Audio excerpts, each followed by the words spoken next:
también es psicólogo, ese dato yo no lo sabía, y docente universitario.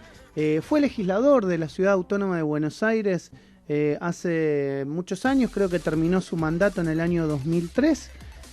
Y bueno, es un histórico defensor del denominado viejo partido justicialista, ¿no? Vamos a charlar con Carlos Campolongo. Hola Carlos, ¿cómo te va? Tanto tiempo. Maximiliano Lecky te saluda. ¿Cómo andás? Hola Maximiliano, mucho gusto. Buenos días a vos, tu equipo y audiencia. Bueno, gracias por atendernos en la mañana de hoy. Por favor. Carlos, ¿cómo vas viendo estos 6 meses de cuarentena que se han cumplido en el día de ayer? Por un lado, la desesperación de muchos comerciantes. Estoy viendo en pantalla de televisión la ciudad de Mar del Plata, preocupados por el tema económico, pero bueno, el tema sanitario también no deja de ser importante. ¿Cómo lo ves vos, digamos, estos 6 meses? Los veo con blancos y negros. Quiero decir, blanco es la denominación de lo que se planteó como objetivo, que era preparar la infraestructura para cuando la pandemia adquiriese virulencia. De todas maneras, a esta altura, y constato con mi trabajo periodístico, hay mucha confusión en los cambios, por ejemplo, en la prolongación de la cuarentena sin demasiadas explicaciones o con números que son equivocados o que se acumulan o que se atribuyen a que sucedieron antes y ahora. Es decir, obviamente, frente a casos excepcionales como es la pandemia y la consiguiente cuarentena, si es que existe, ya no existen los términos que existía al principio, son una necesidad, eso es indudable. Uh-huh. Ahora, me parece que al mismo tiempo que se planteaba los primeros pasos, se debió haber trabajado profundamente en cómo se podía flexibilizar, todos dicen inteligentemente, para poder ir paulatinamente, conforme evolucionase la epidemia, la normalidad en el desarrollo. Ustedes estaban señalando al principio cuestiones que estaban en Mar del Plata, bueno, sí. Lo hemos visto en Córdoba, lo hemos visto en varias provincias, donde el dilema entre cuidar la salud, que es totalmente válido, cuidar la vida, es un valor indiscutible, pero también uno no puede aislarse, sobre todo en el siglo XXI, con características de la Edad Media. Entonces, bueno, estos son dilemas que tienen que resolver los gobernantes, asesorados por expertos, que yo critiqué desde un primer momento que en el equipo nacional no hubiese integración de personas que pudiesen aconsejar no sobre aspectos biológicos solamente, o sea, la materialidad del cuerpo, sino también su psiquismo. Uh-huh. Y en esto creo que ha habido también puntos vulnerables. Recién se incorporaron muchos meses después personas vinculadas a las disciplinas sociales como para ir aconsejando los mensajes, evitar el excesivo miedo, alentar la responsabilidad individual y, en fin, toda la complejidad que tiene el momento que estamos atravesando, ¿no? Decime, Carlos, ¿cómo has visto a la política en relación al manejo de la pandemia? Es decir, a la articulación política, porque en un principio todos nos pusimos muy contentos de ver la foto de Alberto Fernández, Horacio Rodríguez Larreta, Kicillof, en las primeras veces que el presidente habló, también a los gobernadores a través de videollamadas o de diferentes formas, digamos, todo como un conglomerado luchando frente a algo que era desconocido. Pero pasó el tiempo y todo eso se fue desarticulando y volvemos, digamos, a lo que pasaba previo a la pandemia, las desavenencias políticas históricas de la Argentina.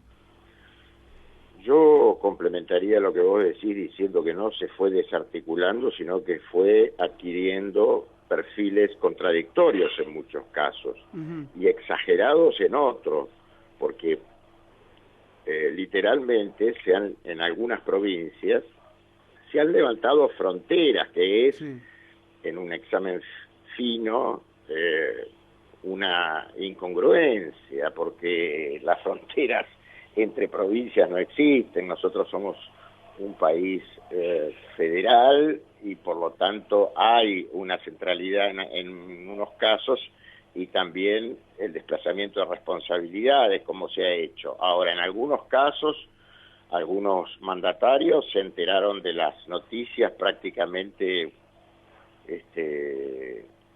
sin consulta previa, ¿no? Entonces, bueno, hubo quien obedeció, quien no obedeció, o mejor que la palabra obedecer es absorber lo que se había determinado. Estoy pensando en Tandil, por ejemplo, sí. Estoy pensando en cuarentena forzosa antes de entrar en San Luis, en fin, en varias provincias.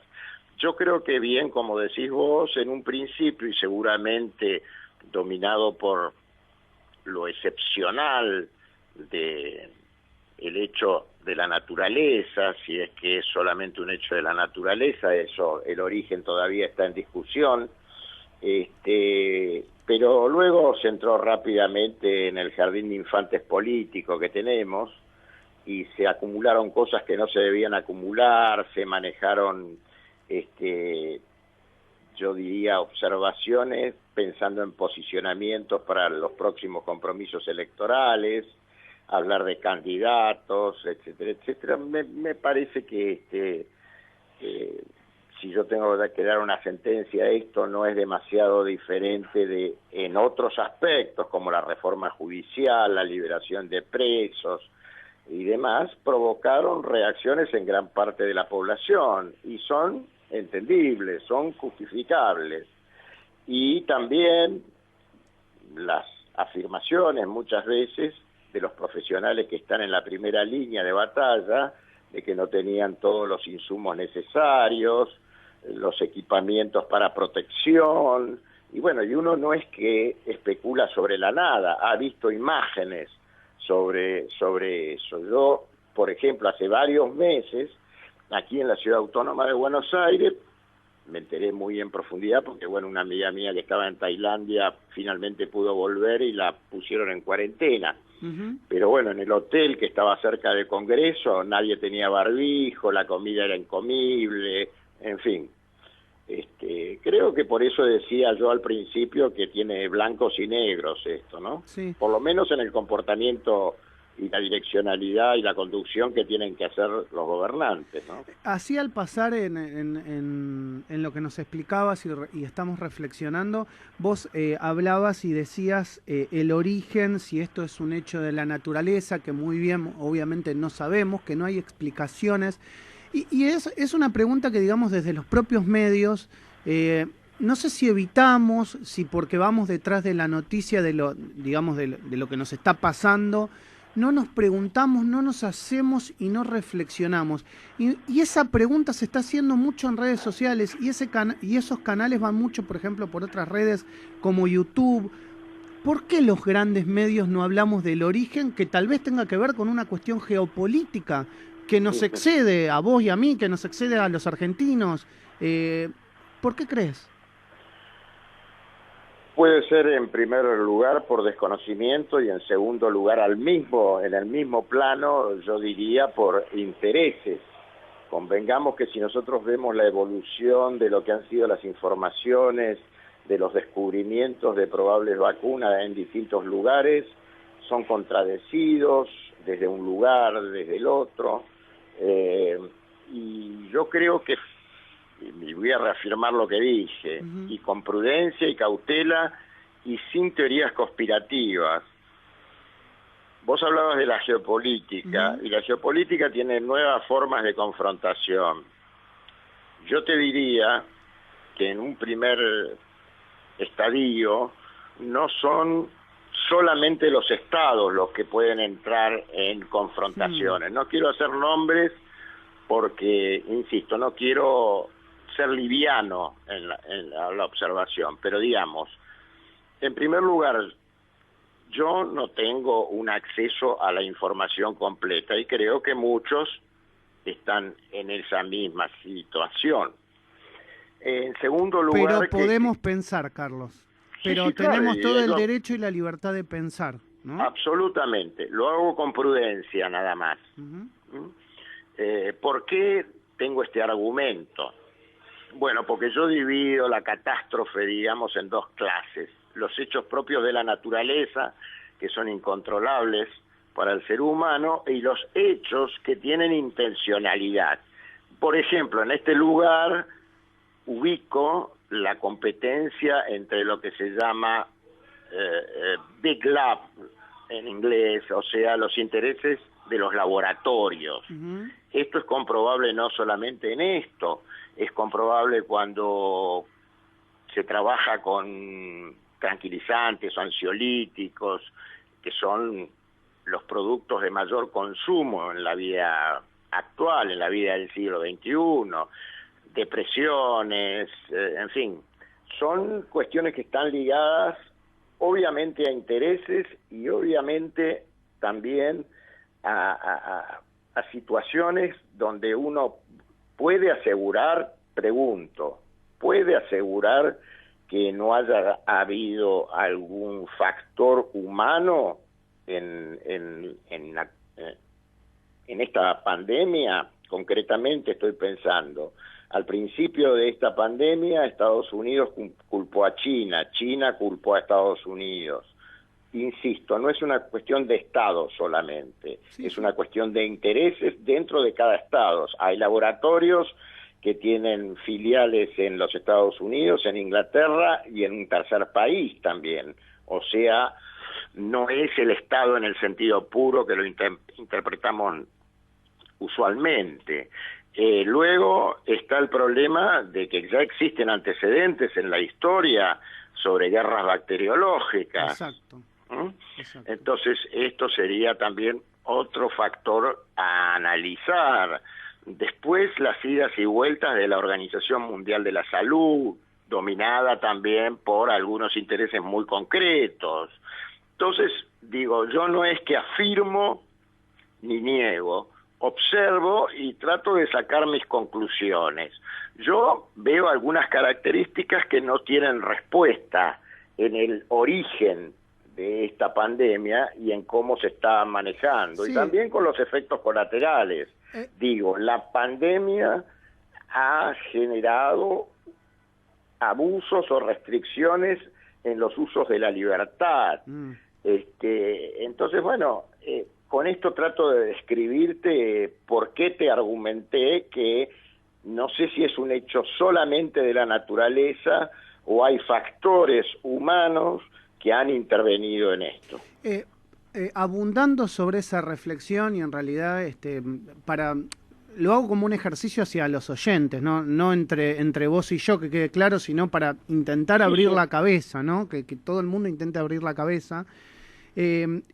Pienso también en, geopolíticamente hablando, cómo esto le puede perjudicar o no a uno de los presidentes que muchos poderes fácticos establecidos dentro de Estados Unidos no quieren, que es Donald Trump. Entonces, esa guerra interna que existe entre el denominado Deep State, es decir, el Estado profundo, con las corporaciones metidas en el medio, contra un presidente que a priori, previo a la pandemia, tenía la reelección ganada. Bueno, yo no estaría muy seguro de que tenía la reelección ganada. Esto habría que verlo. Creo que la experiencia de Trump indica que muchos de los juicios previos que uno tenía no se cumplieron, y los pueblos se expresaron mayoritariamente de maneras ambiguas, porque vos tomás el caso de Estados Unidos, pero Estados Unidos, porque tiene un sistema electoral distinto al nuestro, es indirecto, o sea, es con representantes, como era el nuestro anteriormente, no se elige directamente. Entonces vos podés tener mayor cantidad de votos, por ejemplo, y sin embargo perdés la elección. Exacto. Porque los representantes de los estados son más según el tamaño de los estados, ¿no? Si mal no recuerdo, eso le pasó a Al Gore, ¿no? Cuando perdió con Bush. Claro, no, y te diría que en la de Hillary Clinton y Trump también. Sí. Entonces, yo no lo no lo simplifico en un solo factor. Ustedes hablaron, o vos hablaste concretamente del deep state, o sea, del estado profundo, y en Estados Unidos, históricamente, como en otros países, uno puede observar que ese deep state es el power state, o sea, que es dominio de poder también. Sí. Cuando yo te cito el caso de la transnacionalización de lo que son los Big Pharma, o sea, la gran farmacéutica, bueno, ahí estamos ya en una situación donde ¿quién domina a quién? ¿Conduce el Estado o conducen los intereses? Totalmente, totalmente. ¿Y en Argentina eso cómo está?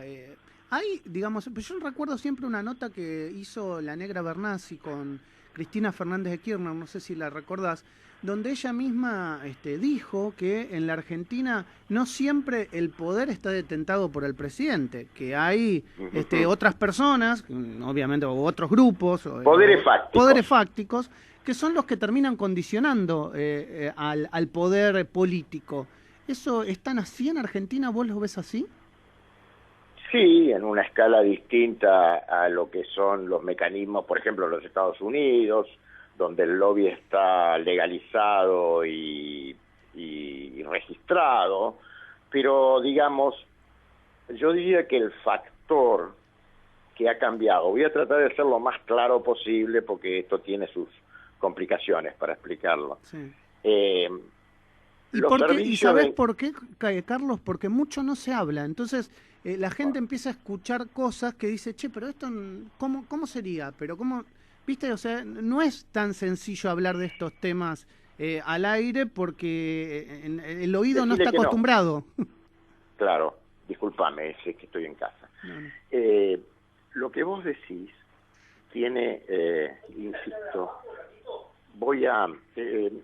me esperas un segundito porque estoy con una tarea de reparación en mi hogar. Sí, ¿querés que...? Y me están pidiendo una llave. No hay problema, no hay problema. Si vos querés comunicarte con nosotros... Discúlpenme, pero no. No hay problema, no hay problema.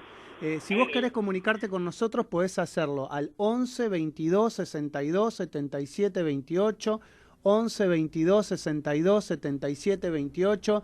También podés escribirnos al Twitter, @radiosónica, @arranquesónica1, @maxilecky. Bueno, ahí lo retomamos a Carlos, ya te pasé las vías de comunicación, seguimos hablando con Carlos Campolongo. Ahora sí, Carlos. Pido disculpas, pero bueno. Cosas que son comprensibles, estás en tu casa en el medio de la cuarentena. En el medio de la cuarentena, que la trato de respetar lo máximo posible, pero bueno, no totalmente porque soy periodista, entonces tengo trabajo esencial, según cómo se define. Es muy interesante la pregunta que hiciste y voy a tratar de simplificarla. Yo en realidad primero siempre hablo de esto que vos me estás preguntando.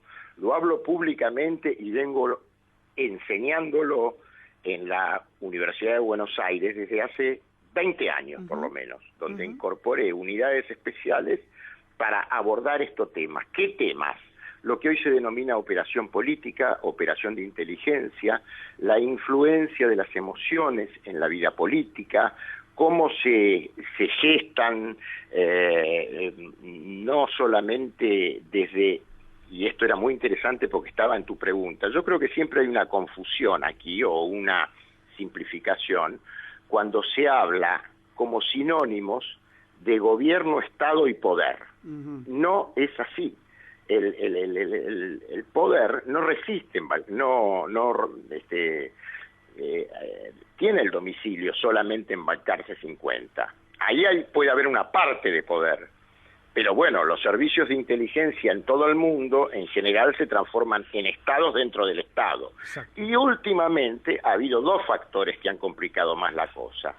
Uno, lo que generalmente es la recolección de datos, que nosotros sabemos que estamos bajo vigilancia permanente, digamos, con el Big Data y todo lo que ha ocurrido con las redes sociales.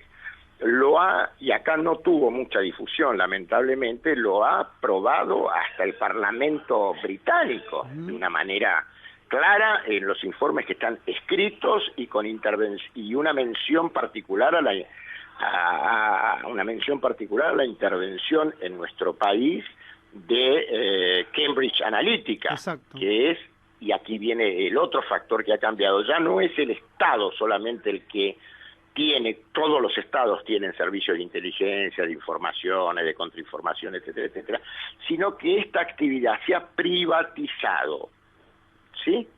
Entonces, ya inclusive a veces excede con creces el dominio que puede tener el Estado sobre esa forma de influir políticamente, comercialmente, en los estados mismos, o en un conjunto de estados, o en zonas. Entonces, digo, esto está muy bien, como vos decías. Creo que, insisto, el poder no reside ni en la casa, solamente, ni en la Casa Blanca, ni en la Casa Rosada, sino que es, la complejidad del poder y las redes sociales, pero no dicho en las redes sociales de la comunicación, las redes sociales de intereses que se van dando, o la dificultad en definir qué es el poder. Para finalizar, le doy la última a mi compañero Augusto Niesgay. Te escucho muy bajo ahora. Para finalizar, le doy la última a Augusto Niesgay, que está vía Skype. Augusto, podés preguntarle a Carlos. Carlos, buen día, ¿cómo está? Hola, Augusto, ¿qué tal? Muy buenos días. Le consulto, escuchaba todo el análisis que hacía justamente de si la pandemia es algo que surge naturalmente, si surge de algunos intereses particulares, y digo, a partir de la pandemia se ha visto muchos perdedores, pero no sé si usted tiene algún ganador o ve a alguien que saque más ventaja sobre el resto con esto de la pandemia. Digo, analizando este contexto que charlábamos antes, ¿no? Sí, claro. Lo que pasa es que yo creo que eso es un proceso y es demasiado arriesgado sacar conclusiones o afirmaciones definitivas en este momento. ¿A qué me estoy refiriendo concretamente? Apenas estalló, digamos, la pandemia y empezó a circular con intensidad, hubo recopilaciones, se pueden encontrar, de muchos pensadores e intelectuales, filósofos como George Agamben, como Slavoj Žižek, que por ejemplo ya cantaban que el capitalismo había muerto, y otros cantaban que venía el socialismo o el comunismo. Me parecen todas conclusiones demasiado provocativas para vender libros, pero el proceso es mucho más complejo y el proceso lo estamos viviendo y estamos en el medio de ese proceso. O sea, saber quiénes son los ganadores me parece que es demasiado arriesgado decirlo en este momento, ¿no? Obviamente que los laboratorios se perfilan como presuntos ganadores en esto, pero bueno, no podemos decir que son los únicos ganadores tampoco.